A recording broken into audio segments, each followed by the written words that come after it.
வணக்கம். இந்த வருஷம் சனி பெயர்ச்சி வருது அப்படின்ட்டு நிறைய பேர் எங்கிட்ட பல வருஷமாக ஒவ்வொரு வருஷமும் குரு பெயர்ச்சி வந்தாலும் சரி, இல்லை சனி பெயர்ச்சி வந்தாலும் சரி, இல்லை ராகு கேது பெயர்ச்சி வந்தாலும் சரி, நான் எங்கிட்ட ஜோதிடர் அப்படின்னு சொல்லிட்டு எங்கள் ராசிக்கு என்னென்ன பலன் அப்படின்ட்டு நேரில் பார்க்குறவங்களும் கேட்பாங்க. அதே சமயத்தில் ஃபோன் பண்ணியும் கேட்டுட்ருப்பாங்க, இல்லை வாட்ஸ்அப் மெசேஜ்லேயும் கேட்டுகிட்டே இருப்பாங்க. இந்த பழக்கமானது இப்போது இந்த சேட்டலைட் டிவி எல்லாம் வந்ததுக்கப்புறம் தான் இந்த மாதிரி எல்லாம் கேட்க ஆரம்பிக்கிறாங்க. எனக்கு தெரிஞ்சு என்னோட அறிவு கெட்டின வரைக்கும் இப்போ தான். அதுக்கு முன்னாடி எல்லாமே பார்த்துட்டிங்கன்னா ஜோதிடர்கள் வயதானவர்களாக இருப்பாங்க. எனக்கு சீனியர்ஸ் அவங்க எல்லாருமே அவங்கெல்லாம் பார்த்துட்டிங்க அப்படின்னா இந்த மாதிரி ஒரு விஷயங்கிறதெல்லாம் எனக்கு இது வரைக்கும் தெரிவித்ததே கிடையாது. எனக்கு தெரிஞ்ச நாலேஜ், அதாவது என்னோட பரம்பரை, நாங்கள் ஜோதிடராக இருந்து எங்கள் முன்னோர்கள் சொல்லிட்டு வர விஷயங்கள் என்னெல்லாம் இந்த குரு பெயர்ச்சி, சனி பெயர்ச்சி, ராகு கேது பெயர்ச்சி அப்படின்னு நம்ம பார்த்துட்டோம் அப்படின்னா, எந்த பெயர்ச்சி வந்தாலும் ஒரு சில ராசிக்காரர்களுக்கு மட்டும் கொஞ்சம் தோஷம் இருக்குது, அவங்களுக்கு பரிகாரம் பண்ணணும் அப்படின்னு சொல்லிட்டு என்ன பண்ணுவாங்க அப்படின்னா, பொதுவாக ஒரு ஊரில் சிவன் கோயில் இருக்கும். அந்த சிவன் கோயிலில் கண்டிப்பாக அர்ச்சகர்கள் கண்டிப்பாக இருப்பாங்க. அவங்களுக்கு தெரியும், அவங்க பஞ்சாங்கம் பார்த்துட்டு சில நேரங்களில் ஜோதிடரையும் கன்சல்ட் பண்ணிவிட்டு இந்த சனி பயிற்சி, குரு பயிற்சி எல்லாம் எந்த டைமுக்கு வருது அப்படிங்கிறதெல்லாம் பார்ப்பாங்க. அதில் என்னென்ன ராசி நட்சத்திரங்கள் தோஷம் இருக்குது, அந்த ராசி நட்சத்திரங்களுக்கெல்லாம் எப்படி பரிகாரம் ஹோமம் மூலியமாக செய்து முடிக்கணும் அப்படிங்கிற விஷயம் எல்லாம் அவங்க பாரம்பரியமாக கடைப்பிடிச்சிட்டு வருவாங்க. ஐயர்கள் அந்தந்த சிவன் ஆலயங்களில் தான் கடைப்பிடிப்பாங்க.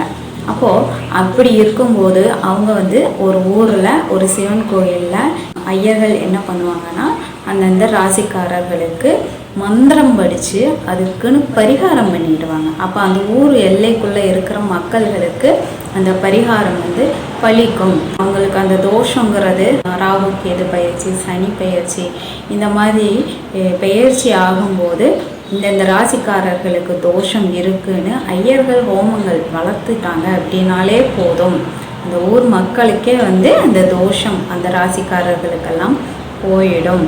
இது ஒட்டு மொத்தமாக ஒவ்வொரு ஊர்லேயும் இருக்கக்கூடிய சிவன் ஆலயங்களில் எப்போவுமே செய்யணும். இந்த ராகு கேது சனி பெயர்ச்சினாலே சிவன் ஆலயத்தில் இருக்கக்கூடிய ஐயர்கள் அவங்களுக்கு தான் வேலை.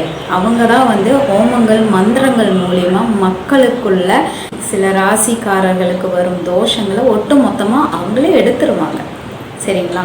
அப்போது இதனால் நீங்கள் பொதுவாக மக்கள் இருக்கிறீங்க, நமக்கு என்னாச்சும் வந்துருமா அப்படின்னு எல்லாம் தேவையில்லாத பயம், பீதி, அது இல்லாமல் அது ஒரு டைம் வேஸ்ட். இந்த மாதிரி ஒரு கேள்வி கேட்குறதுங்கிறதே என்னை பொறுத்த வரைக்கும் ஒரு வேஸ்டான கேள்விகள்.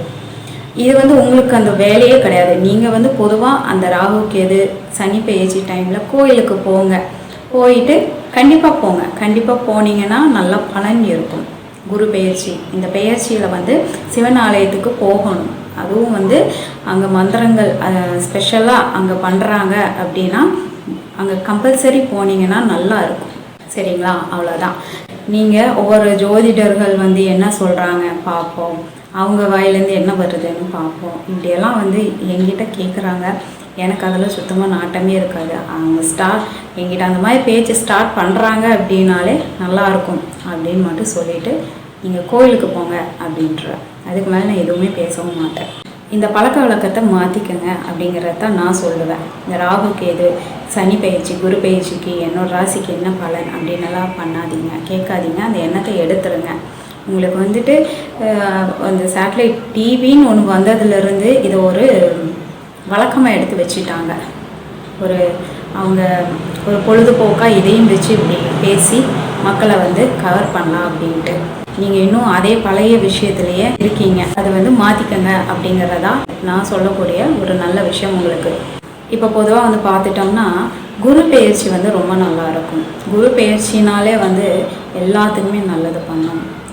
அதாவது சனி பெயர்ச்சியை விட, ராகு கேது பெயர்ச்சியை விட குரு பெயர்ச்சி எல்லாத்துக்குமே நல்ல பண வரவை உருவாக்கி கொடுக்கும் எல்லா ராசிக்காரர்களுக்கும்.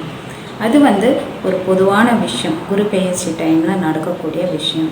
அதுக்கப்புறம் ராகு கேது சனி பயிற்சிங்கிறது ஒரு ஸ்டெப்பு கம்மியாக தான் பலன் காட்டும். இருந்தாலும் அதுலேயும் நல்ல பலன்கள் எல்லாமே எப்போவுமே கொடுக்கும். பெயர்ச்சினாலே எல்லா ராசிக்காரர்களுக்கும் நல்ல பலன்களை கொடுக்கும். சில ராசிக்காரர்களுக்கு தோஷமாக இருக்கும். அதுக்கு தான் அந்தந்த ஊரில் சிவன் ஆலயங்களில் மந்திரங்கள் ஹோமங்கள் பண்ணிடுறாங்க. அப்போது அந்த பரிகாரமும் அந்த ஊர் மக்களுக்கு போய் சேர்ந்துடும். அப்போ எந்த தோஷமும் இல்லாத நல்ல வாழ்க்கை தான் கொடுக்கும். அதனால் இதுலேருந்து நான் சொல்லக்கூடிய விஷயத்துலேருந்து ஒரு சில விஷயங்கள் நீங்கள் எடுத்துக்கிறீங்க அப்படின்னா, உங்கள் ஊரில் இருக்கக்கூடிய சிவன் ஆலயங்கள் ஏதாச்சும் பழுது ஆகிட்டு இருக்குன்னா கேர் எடுத்துக்கோங்க. அப்படி கேர் எடுத்தீங்கன்னா இந்த மாதிரி சனி பயிற்சி, குரு பயிற்சி, ராகு கேது பயிற்சிக்கெல்லாம் வந்துட்டு அங்கே பூஜைகள் பண்ணும்போது அந்த ஊர் மக்களுக்கு எந்த விதமான தோஷங்களும் இருக்காது. இந்த மாதிரி முயற்சிகள் எடுங்க. இதில் டைம் நீங்கள் ஸ்பெண்ட் பண்ணுங்கள், நல்லாயிருக்கும். இந்த தொலைக்காட்சிகளில் இந்த டிவிக்கள்லேருந்து ஆரம்பித்த இந்த பெயர்ச்சி பலன்களை வந்துட்டு இன்னமும் நம்பிட்டு இருக்காதீங்க. நன்றி நேயர்களே. நம்ம சேனலை சப்ஸ்கிரைப் பண்ணுங்கள், லைக் பண்ணுங்கள், ஷேர் பண்ணுங்கள். ஜாதகம் பார்க்குறதுக்கு கன்சல்டிங் பண்ணாலும் சரி, இல்லை மாந்திரிகத்துக்கு கன்சல்டிங் பண்ணாலும் சரி, ஒன்ஸ் நீங்கள் வந்துட்டு எங்களோட அப்பாயின்மெண்ட் ஆன்லைனில் பார்க்குறதுனாலும் வாங்கிக்கோங்க, இல்லை நேரில் வாங்குறதுனாலும் எனக்கு இன்ஃபார்ம் பண்ணணும். நன்றி நேயர்களே.